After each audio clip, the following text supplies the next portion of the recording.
Instantaneous slope.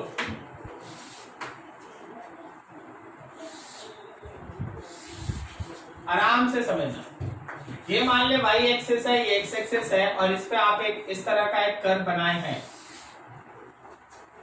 ऐसा एक curve.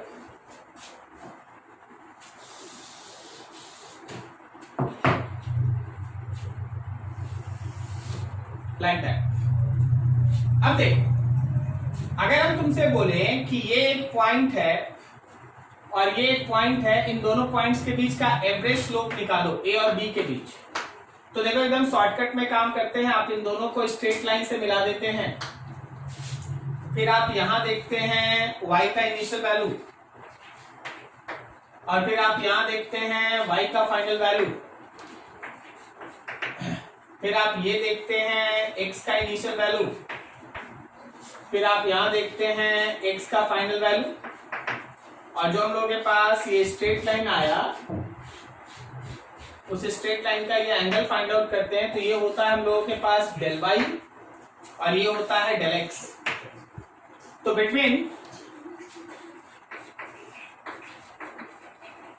a and b, a और b के बीच बात करो, तो अगर हम लोग बात करें एवरेज स्लोप का, then your average slope will be equals to tan theta and it is equals to del y by del x। अब आप क्या करें ना, अब आप क्या करें, इन दोनों पॉइंट्स को एक दूसरे के नजदीक लाते जाए, नजदीक लाते जाए, नजदीक लाते जाए, नजदीक लाते जाए, काफी नजदीक ले आए, इतना नजदीक ले आए, इतना नजदीक ले आए दोनों को कि जब आप दोनों को मिलाएंगे तो ये एक टेंजेंट बन जाए। इतना नजदीक ले आए दोनों को कि जब आप इन दोनों को मिलाएंगे तो एक टेंजेंट बन जाए। अब देख, ये टेंजेंट किसी भी इंस्टेंट पे, मान लो ये इस इंस्टेंट पे आप टेंजेंट ड्रॉ कर दिए, तो इस इंस्टेंट पे ये जो टेंजेंट है, टेंजेंट लाइन जो आप ड्रॉ कर दिए हैं, इसी का जो स्लोप होगा, slope of tangent is instantaneous slope. किसी भी पॉइंट पे अगर आपको इंस्टेंटेनियस स्लोप बनाना है तो वहां एक टेंजेंट ड्रॉ कीजिए, और वो टेंजेंट का जो एंगल बनता है ना, ये टेंजेंट का जो थीटा बनेगा, वो थीटा इंस्टेंटेनियस होगा, and that particular instantaneous slope is tan of theta instantaneous. क्या आप समझे? एवरेज के लिए क्या था कि दोनों पॉइंट्स को आप स्ट्रेट लाइन से मिला दीजिए और फिर उसका del y by del x find out कर दीजिए। लेकिन इंस्टेंटेनियस के लिए क्या है, जिस पॉइंट पे ड्रॉ करना वहां एक टेंजेंट बनाइए, और टेंजेंट का जो एंगल बनेगा उसका tan थीटा निकाल दीजिए, वो इंस्टेंटेनियस स्लोप होगा। एंड रिमेंबर दैट कि आप जब किसी इंस्टेंटेनियस स्लोप को ड्रॉ करते हैं, फिर से एक फिगर,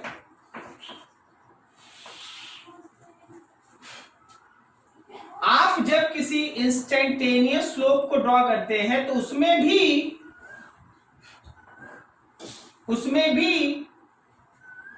y के पोजीशन में चेंज और x के पोजीशन में चेंज होता है। क्या ये लाइन समझा?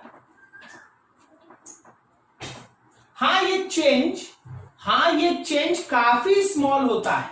हाँ ये चेंज काफी स्मॉल होता है, इतना बड़ा नहीं होता, काफी स्मॉल होता है। तो उसी स्मॉल चेंज को हम लोग dy और dx से दिखाते हैं। आज हम लोगों को एक चीज समझाते हैं, सिंबल का मतलब समझना।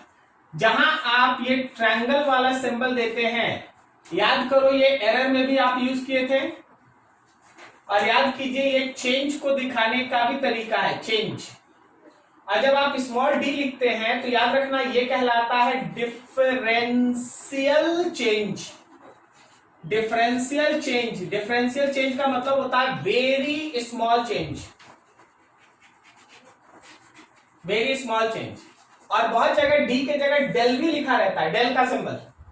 तो डेल का मतलब होता है very very small change, very very small change.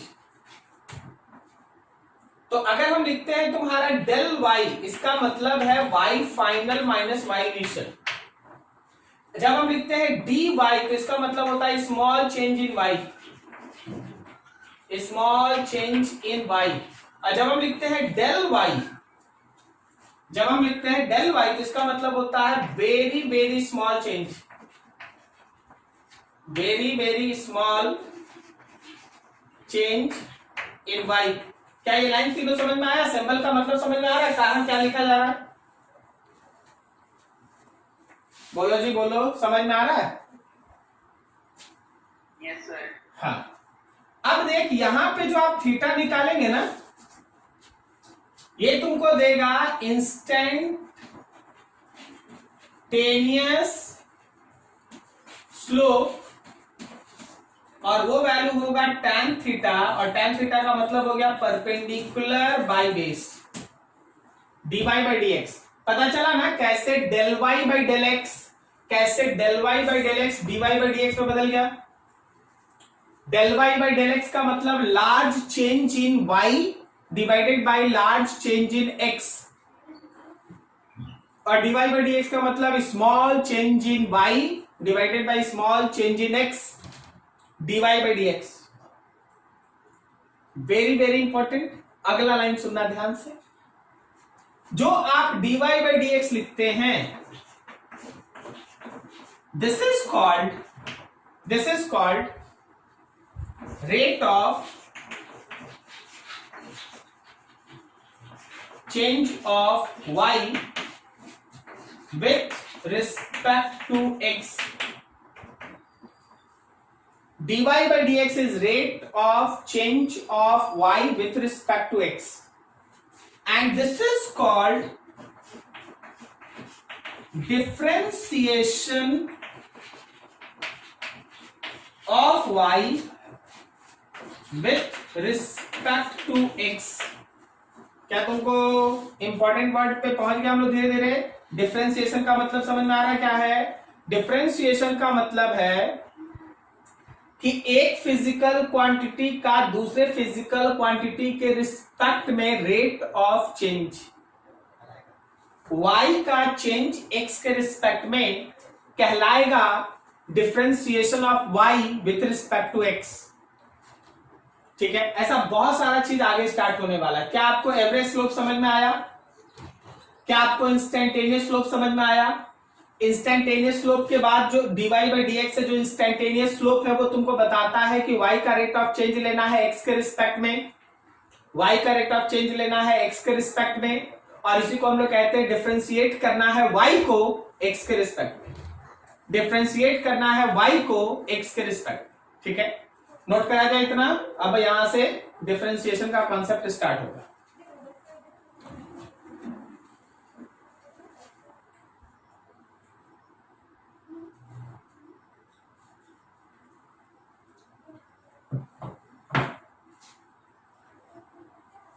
अभी देखो, जैसे कुछ लिखना स्टार्ट करते हैं, यहां से इधर देखो, जैसे देखो हम लोग अभी सीखे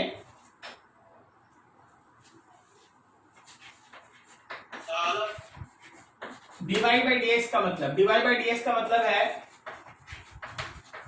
rate of change of y with respect to x, और इसका मतलब है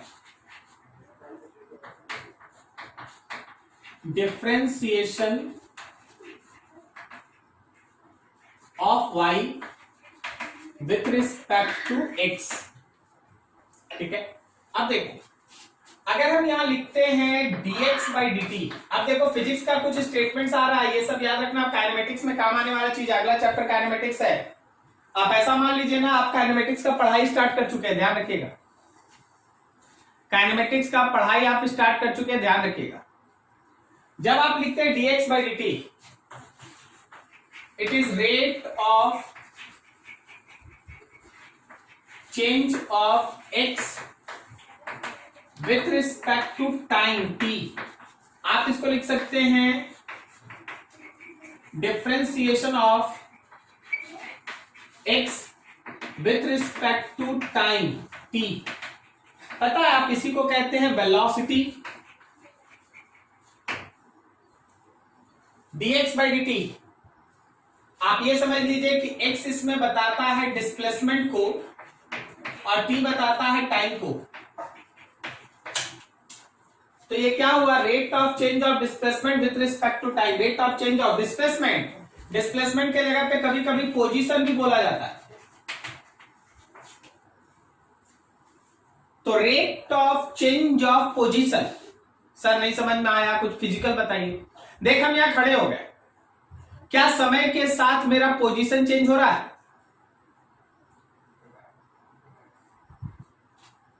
बोलो जी हाँ या ना। नहीं चेंज हो रहा। तो मेरा वेलोसिटी कितना है, 0।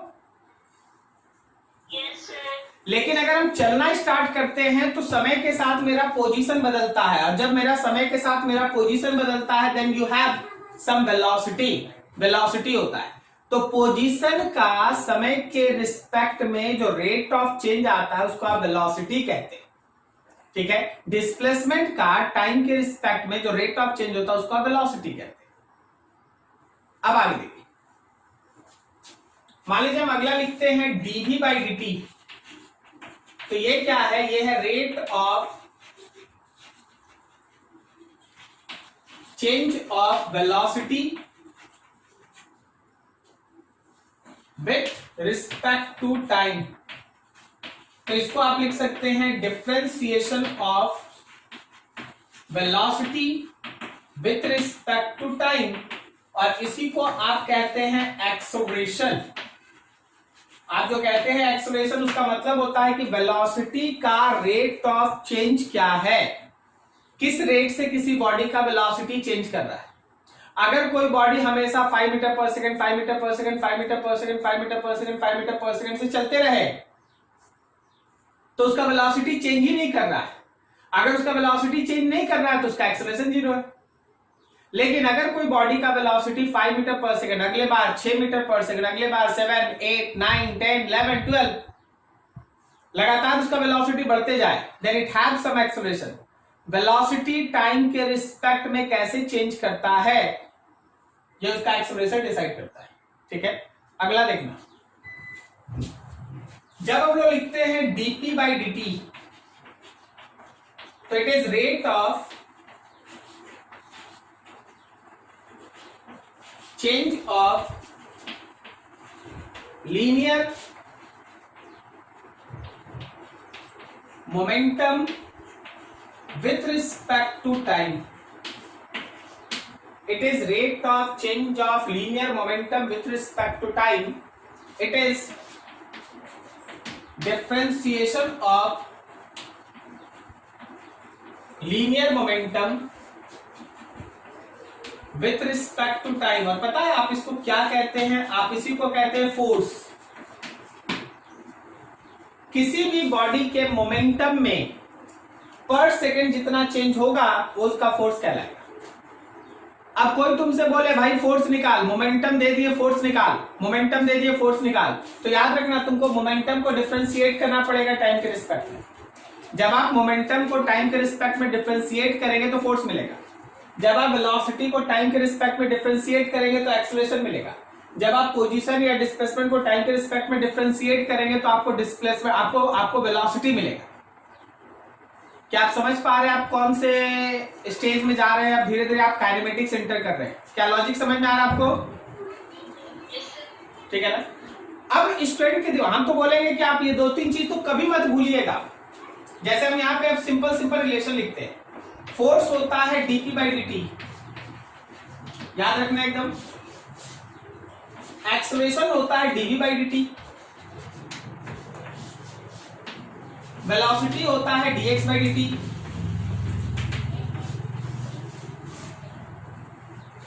ठीक है। इतना चीज एकदम नहीं भूलना है, और भी बहुत सारा आएगा जब हम लोग धीरे धीरे धीरे धीरे फिजिक्स पढ़ते जाएंगे, बहुत सारा चीज आएगा। तो आज हम लोग अब स्टार्ट करने जा रहे हैं कि डिफरेंशिएट करते कैसे। डिफरेंशिएशन का एक लॉजिकल मीनिंग आया, इधर हो गया होगा ना, अभी तक रफ कर देना। Now see that.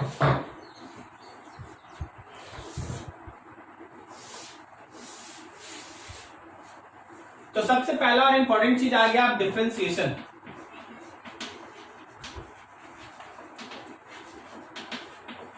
Differentiation physics में इसका यूज है, ये फिजिक्स का टॉपिक नहीं है, फिजिक्स में इसका यूज है और भरपूर यूज है।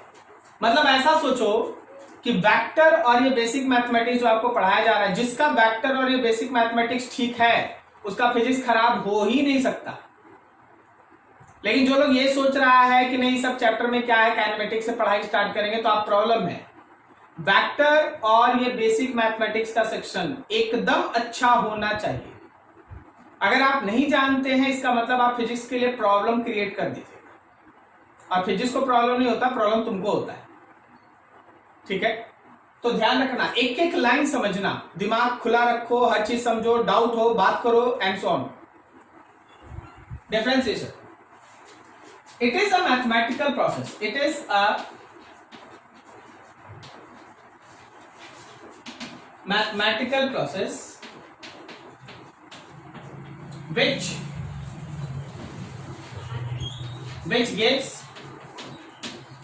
gives rate of change of one physical quantity with respect to other physical quantity। Differentiation एक मैथमेटिकल प्रोसेस है, डिफरेंशिएशन एक मैथमेटिकल प्रोसेस है जो किसी एक फिजिकल क्वांटिटी का किसी दूसरे के रिस्पेक्ट में, किसी एक फिजिकल क्वांटिटी का दूसरे के रिस्पेक्ट में, एक फिजिकल क्वांटिटी का दूसरे के रिस्पेक्ट में रेट ऑफ चेंज देता है, रेट ऑफ चेंज देता है। ठीक है, तो डिफरेंशिएशन एक ऐसा मैथमेटिकल प्रोसेस है जो किसी एक फिजिकल क्वांटिटी का दूसरे के रिस्पेक्ट में रेट ऑफ चेंज बताता है। जैसे आपके सामने लिखा हुआ है, अभी हम आपको एक चीज दिखा, देखिए मान लीजिए हम आपके सामने एक इक्वेशन लिखते हैं y is equal to x square, थोड़ा समझना इसको, x लिख दे भाई और y लिख दे, x0 तो y0, x1 तो y भी 1, x2 तो y4, x3 तो y कितना 9, x4 तो y कितना 16, x5 तो y कितना 25। समझ आ रहा है क्या? इसका मतलब ये है कि x में अगर हम एक एक यूनिट का चेंज करें तो y में देखो, यहां से यहां देखो 3 का चेंज, सॉरी 1 का चेंज, यहां से यहां देखो 3 का चेंज, अगला देखो 5 का चेंज, नेक्स्ट देखो 7 का चेंज, नेक्स्ट देखो 9 का चेंज एंड सो ऑन। तो x के रिस्पेक्ट में y बदल रहा है। This is called differentiation of y with respect to x। y का रेट ऑफ चेंज x के रिस्पेक्ट। क्लियर है सर? आप ये डिफरेंशिएशन करते कैसे? हम लोग समझ गए डिफरेंशिएशन क्या है, एक फिजिकल क्वांटिटी का रेट ऑफ चेंज है दूसरे के रिस्पेक्ट में, लेकिन सर करते कैसे, डिफरेंशिएशन करते कैसे? तो अब ये जो दिमाग में क्वेश्चन आ रहा है कि सर डिफरेंशिएशन कैसे करते, तो उसके लिए आपको आगे फॉर्मूला सब दिया जाएगा कि ऐसा इक्वेशन रहेगा, इस तरह से डिफरेंशिएट करो, ये इक्वेशन रहेगा, ऐसा डिफरेंशिएट करो, उसको आपको देखना पड़ेगा। ठीक है, आप इसको नोट कीजिए बढ़िया से, अब आगे फॉर्मूला सब पे चलते हैं।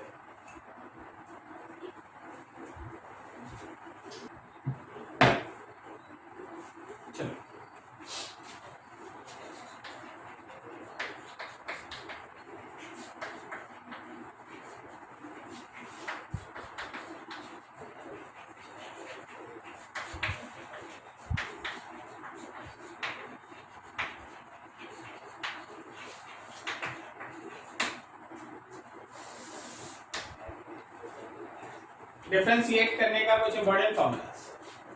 सबसे पहला, अगर कभी ऐसा हो कि y जो है वो x पे पावर n हो, where n can be any number, where n can be any number, कुछ भी हो सकता है, कुछ भी। तो याद रखना, अगर आप y को x के रिस्पेक्ट में डिफरेंशिएट करेंगे तो इनडायरेक्टली आप x पे पावर n, y की जगह लिख दिए, इसको डिफरेंशिएट करेंगे एक एक स्टेप। एंड अगर कभी भी आप x पे पावर n को x के रिस्पेक्ट में डिफरेंशिएट करते हैं तो पावर आगे आ जाएगा और पावर में से एक माइनस हो जाएगा।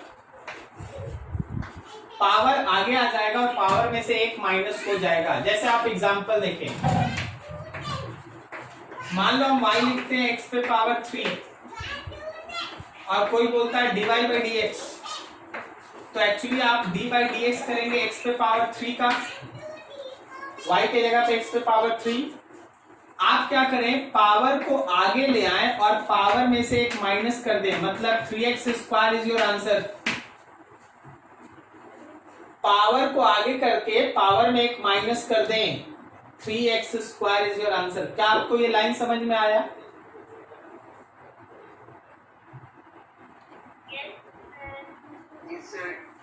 चलो अगला एग्जांपल, कैन यू से the answer of this question x पे power 4 if we differentiate y with respect to x? Actually we are differentiating x पे power 4. What is your answer? Sir, 4x cube. Very good. 4x cube is your answer. ठीक है. Now see that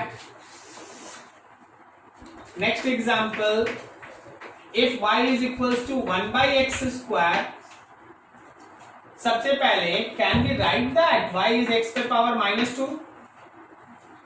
Yes, sir. Yes, sir. And again you have to proceed the same way. dy by dx is d by dx of x पे power minus 2. And what is your answer? Minus 2 x to the power minus 3. Very good. Minus 2 power आगे आ गया और power में एक और minus हो गया। ठीक है, next just try to say this answer. If x is equals to, now see that if x is equals to t पे power 3 and your question is find equation of velocity, देखो कैसे physics में काम आएगा। तो अब देखो answer में क्या है, हम लोग जानते हैं कि वेलोसिटी होता है dx by dt, ये तो हम लोग अभी पढ़े ना आज। इसका मतलब for velocity we have to differentiate x पे power 3 with respect to t पे power 3 with respect to t। 3t square. 3t square is your answer. 3t square is your equation of velocity. So question का answer हो गया velocity is equals to 3t square. Next question, अगर मान लो तुमसे कोई कह they if velocity is t पे power 4 plus t square, find equation, find first question equation of acceleration and second question value of acceleration at t equals to 2 seconds. So first you have to remember what is the differential format of acceleration. So as we discussed, जैसा हम लोग बात कर चुके हैं कि acceleration is nothing else but simply dv by dt. So acceleration is d by dt of, now velocity have two term t पे power 4 and t square. So you have to differentiate separately of these two, d by dt of t पे power 4 plus d by dt of t का square. Can you say that differential answer of first term? 42. And what about second term? Then 2t. Very good. So this is answer of first part, equation of acceleration. This is equation of acceleration. Now for second part use t की जगह पे 2 second, then acceleration is 4, t के जगह पे 2 का cube और 2 और फिर से 2, सो इट इज 8 और 4 32 और plus 4, so overall your answer is 36 metre per second square.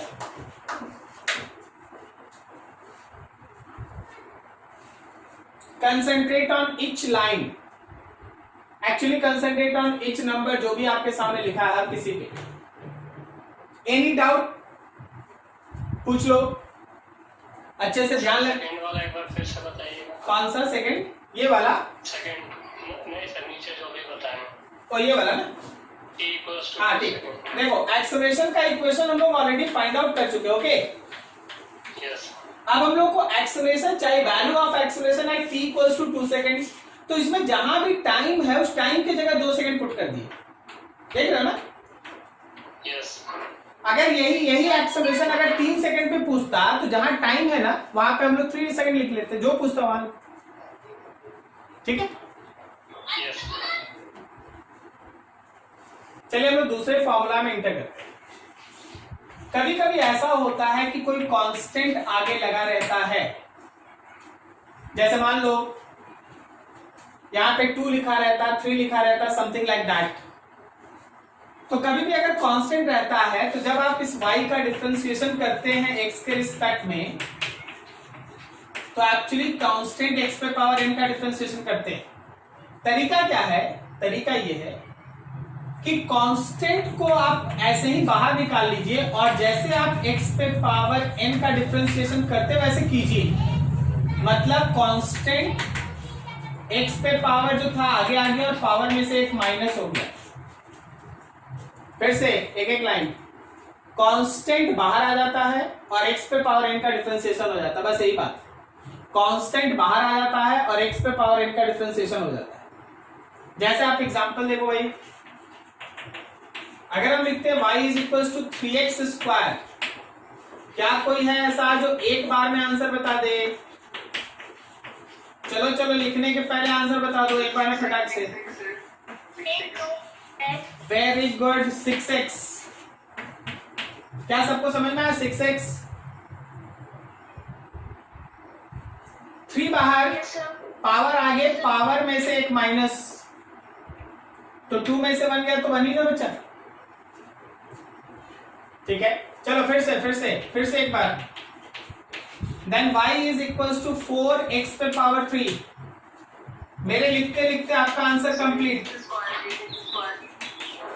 Sir 12x square. Very good, 12x square, 12x square. ठीक है ना। अब देख, इसका और यूज हम दिखा देते हैं। मान लो जैसे हम तुमको वेलोसिटी बोलते हैं, वेलोसिटी हम तुमको बोल देते हैं कि देखो जी वेलोसिटी है 4/t स्क्वायर, 4/t स्क्वायर। आप निकालिए एक्सेलरेशन, तो acceleration is equal to dv/dt। So acceleration is d/dt of v के जगह पे 4 t पे पावर -2 कर दे क्या?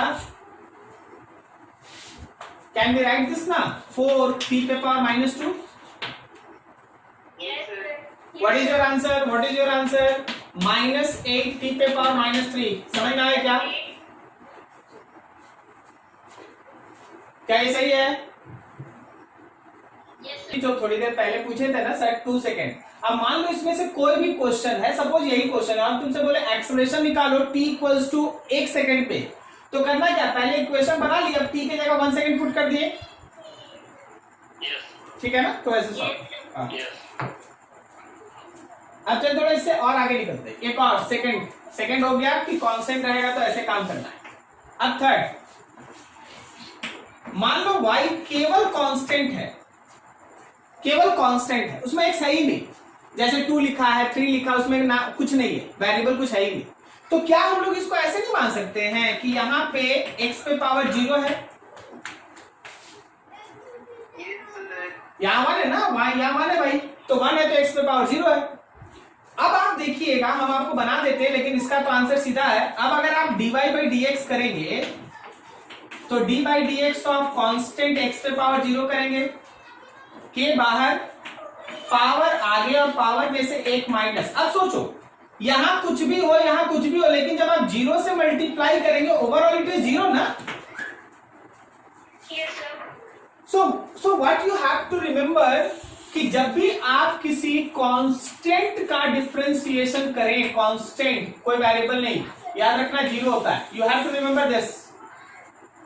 क्या अकेले कांस्टेंट रहेगा तो उस कांस्टेंट का डिफरेंशिएशन 0 होगा, अकेले कांस्टेंट होगा तो उसका डिफरेंशिएशन 0 होगा। जैसे एक एग्जांपल देते हैं, अगर हम तुमसे बोल दें कि y का वैल्यू है 3, तो जब आप dy को dx से डिफरेंशिएट कीजिएगा देन योर आंसर इज 0। क्या आप समझे ये बात? कांस्टेंट का डिफरेंशिएशन कितना है? 0। बस दिमाग बैठा। अब चलो अब एक थोड़ा सा बड़ा क्वेश्चन करते हैं, एक छोटा करते हैं क्वेश्चन। तुमसे ये बोला गया इफ पोजीशन ऑफ बॉडी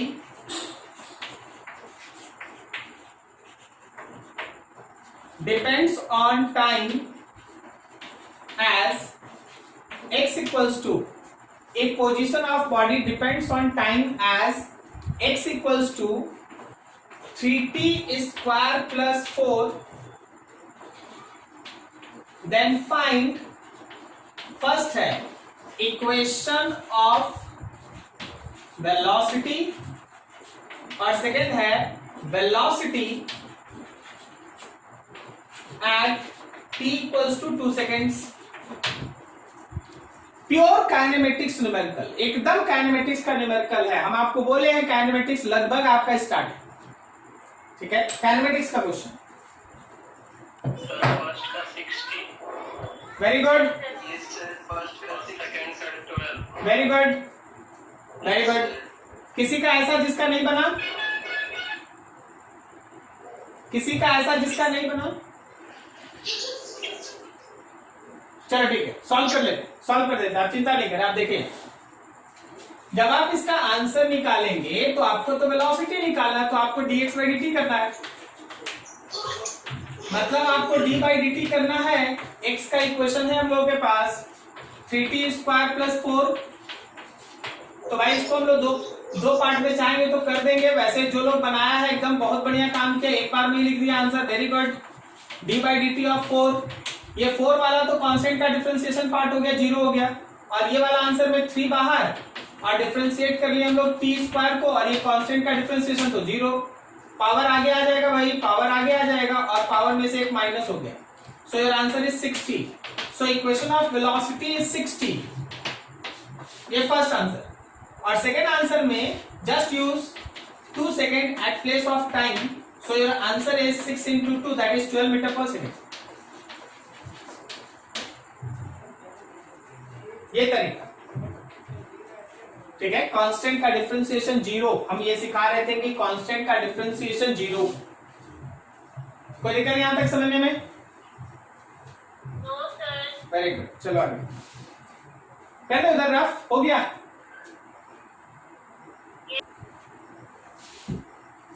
तो शॉर्ट में हम आपको 3-4 रिजल्ट है उसको हम लिख देते हैं। आप अगर इतना ध्यान रखेंगे बहुत बड़ा काम होगा। आप देखिए हम लोग अभी तक जो पढ़े उसको हम एक बार शॉर्टलिस्ट कर दें। सबसे पहले हम लोग पढ़े कि अगर हम लोग डिफरेंशिएट करेंगे x पे पावर n को तो पावर आगे आ जाएगा, पावर में से एक माइनस हो जाएगा। फिर हम लोग पढ़े कि अगर हम लोग कांस्टेंट और x पे पावर n को डिफरेंशिएट करेंगे तो कांस्टेंट बाहर और x पे पावर n का डिफरेंशिएशन जो पहले सीखे थे वो होगा। फिर हम लोग डिफरेंशिएशन में देखे कि अगर हम लोग किसी कांस्टेंट को डिफरेंशिएट करते हैं तो आंसर 0 होगा। ये 3 चीज अभी तक हम लोग डिस्कस किए हैं। आप ये याद रखिएगा कि आपके डिफरेंशिएशन का सबसे बड़ा पोर्शन इन्हीं तीनों के अंदर है। 10 में से 6 से 7 क्वेश्चन इससे बनेगा, बाकी और भी जो बनेगा हम धीरे धीरे बताते हैं, लेकिन 10 में से 6 से 7 क्वेश्चन केवल इससे बन जाएगा, ठीक है। अब देखो आगे अगला 4th वाला। कभी कभी ऐसा होता है कि u इंटू v का फंक्शन मल्टीप्लाई होता है। जैसे हम आपको थोड़ा पहले लिख दें कुछ ताकि आप समझ पाए। हम आपको बोल दें कि देखो जी y जो है वो x स्क्वायर और x पे पावर 4 प्लस 1 का मल्टीप्लीकेशन है, तो इसको आप u मान ले, इसको आप v मान ले, ठीक है।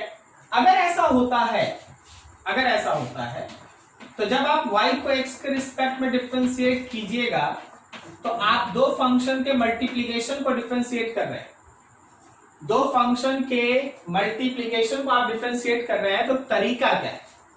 तरीका ये है कि एक को कांस्टेंट रखना, दूसरे को डिफरेंशिएट करना, प्लस दूसरे को कांस्टेंट रख के पहले को डिफरेंशिएट करना। This is your answer. Sir वहां दिखा दीजिए। देखो भाई, जब आप इसका dy बाई डी एक्स करेंगे तो आप dy by D x of x square x पे पावर 4 प्लस 1 करेंगे। थोड़ा सा शॉर्ट फॉर्म में इसको u और इसको v लिख दीजिए ताकि दिमाग काम करे। X square constant differentiation x पे पावर 4 प्लस 1 का, देख u कांस्टेंट v का डिफरेंशिएशन, u कांस्टेंट v का differentiation plus v constant, sorry, plus v constant और डिफरेंशिएशन u का, v कांस्टेंट और डिफरेंशिएशन u का। क्या आपको ये लाइन इसके साथ कॉपी पेस्ट दिख रहा है? क्या समझ पा रहे हैं? ये यहां है। Yes, sir. अब चलो थोड़ा कर लेते, इसको सॉल्व कर लेते। एक्स स्क्वायर, कोई हमको डायरेक्ट बता भाई, एक्स पे पावर 4 का डिफरेंशिएशन बोल। 4x cube 4x क्यूब, 1 का डिफरेंशिएशन 0 प्लस एक्स पे पावर 4 प्लस 1 कांस्टेंट, बता एक्स स्क्वायर का डिफरेंशिएशन 2x. 2x। मल्टीप्लाई कर लो, मल्टीप्लाई कर लो। क्या ये 4x पे पावर 5 प्लस 0 प्लस 2x पे पावर 5 और प्लस 2x है? तो हो गया ये 4 और 2 6, 6x पे पावर 5 और प्लस 2x, 6x पे पावर 5 और प्लस 2x। ठीक है, दिस इज योर आंसर। क्या आप एकदम दिमाग शांत रखें, एकदम दिमाग शांत रखें। इसको आप समझ पाए? u कांस्टेंट v का differentiation plus v constant u का डिफरेंशिएशन। बोलो जी बोलो, सब कोई।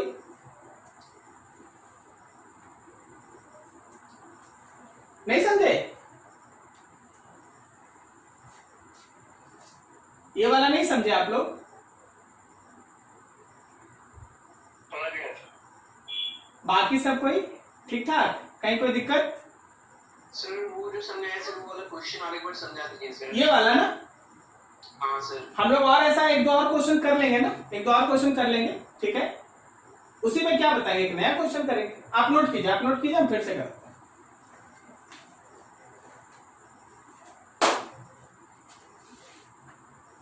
मान लो क्वेश्चन है तुम्हारे पास। क्वेश्चन कहता है कि velocity is equals to 3t 4t square plus 6। तुमसे बोला गया फाइंड इक्वेशन ऑफ एक्सेलरेशन। आपको एक्सेलरेशन का इक्वेशन निकालना है। तो जैसे ही हम इसके आंसर में प्रोसेस करेंगे कि acceleration is equals to dv by dt, मतलब d by dt of 3t bracket में 4t स्क्वायर प्लस 6। तो मेरे दिमाग में स्ट्राइक करना चाहिए कि हाँ, हमको u और v के मल्टीप्लीकेशन का डिफरेंशिएशन बताया गया। ठीक है, क्या बताया गया था?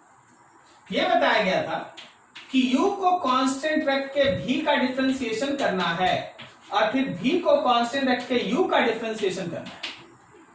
तो u का मतलब है मेरा पहला फंक्शन 3t और v का मतलब है मेरा दूसरा function 4t square plus 6 plus v 4t square plus 6 और u 3t।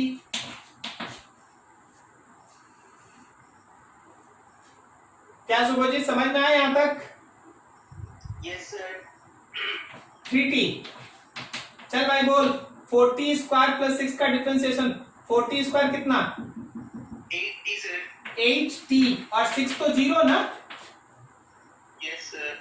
Plus 4t square plus 6, 3t का डिफरेंशिएशन 3 पावर आगे हम लिख देते हैं, पावर में से एक माइनस। वैसे हम एक चीज अलग से लिख दे, देखो t को t के रिस्पेक्ट में डिफरेंशिएट करेगा 1 आएगा, x को x के रिस्पेक्ट में डिफरेंशिएट करेगा 1 आएगा।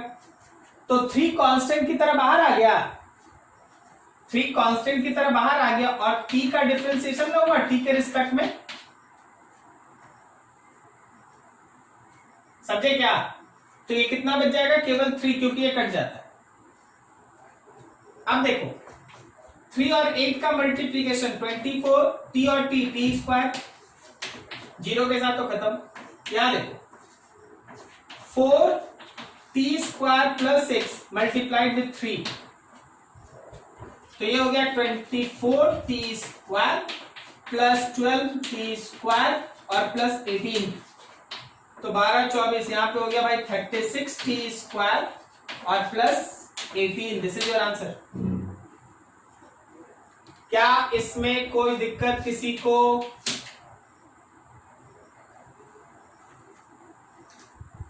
बोलो बोलो, किसी को भी डाउट जरूर बोलो।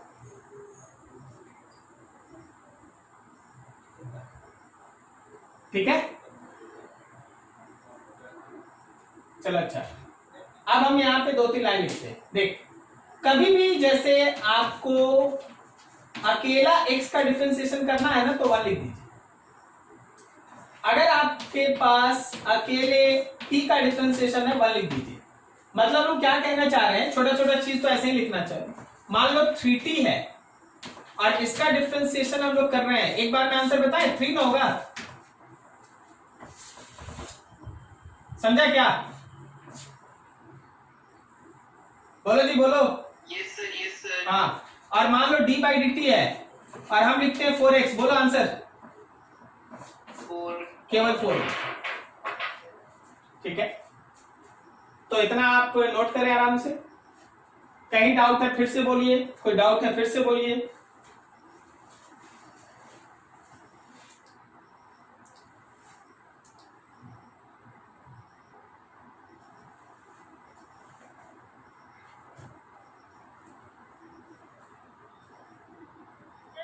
हाँ बोलो। जैसे कि सर यहाँ पे 4t स्क्वायर प्लस 6, सर यहाँ पे चेंज किए हैं 8t प्लस 0, सर उधर हाँ हाँ सर ये सर उसके बगल में सर आप इसको क्यों नहीं चेंज किए सर, ये 4t स्क्वायर प्लस 6 को? देखिए, इसका एक फॉर्मेट है कि कैसे आप इसको डिफरेंशिएट करेंगे। आपको पहली बार में इसको कांस्टेंट रखना है, डिफरेंशिएशन केवल इसको करना है, और दूसरी बार में ये कांस्टेंट हो जाएगा। कुछ नहीं करना है इसमें, छेड़छाड़ कुछ नहीं करना है। जैसे यहाँ पे 3t को छोड़ दिए थे ना, वैसे यहाँ पे 4t स्क्वायर, और इस बार डिफरेंशिएशन 3t का करना है। जब आप इसको डिफरेंशिएशन कर रहे हैं तब ना इसमें बदल के आप लिख रहे हैं 80 प्लस 0, लेकिन जब आप उसको कांस्टेंट की तरह बाहर रख रहे हैं तब तो वो जैसे है वैसे ही रहेगा ना। यस